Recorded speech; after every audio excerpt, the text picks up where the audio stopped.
Hey guys, welcome back to this channel. In this video I'll be showing you guys how you can download a font and import it into CapCut PC. So I'm just going to download this one.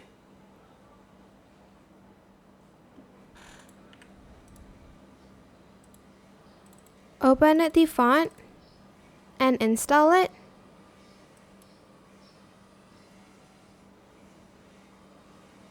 Make sure your CapCut app is closed as well. If it's open, just close it. So I'm going to select install font here. Okay, apparently I already did that, so I'm going to open CapCut now.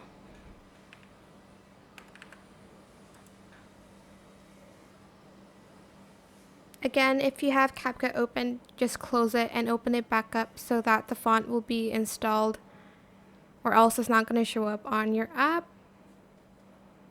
Just gonna wait for it to download. It takes like a few minutes to load, especially because I just opened it.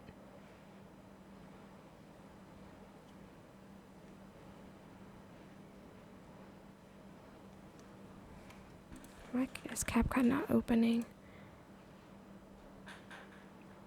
Oh, there we go. Okay. Apparently I didn't click it, even though I did.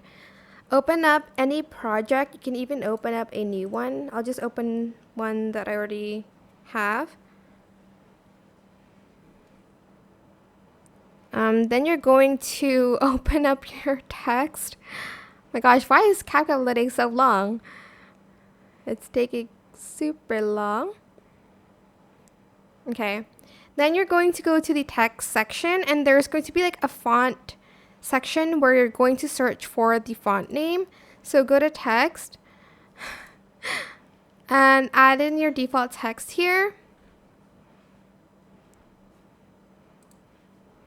Then you're going to just search for the font here. And as you can see, it's there. I hope it was helpful for you guys. Don't forget to like, comment, share. Also subscribe to this channel if you haven't done that already. If you have any more questions about this video, just leave it in the comment section down below. I will try my best to answer them all for you guys. And if you found this video helpful, please click the thanks button as well. That is it for this video. Thank you so much for watching. Bye.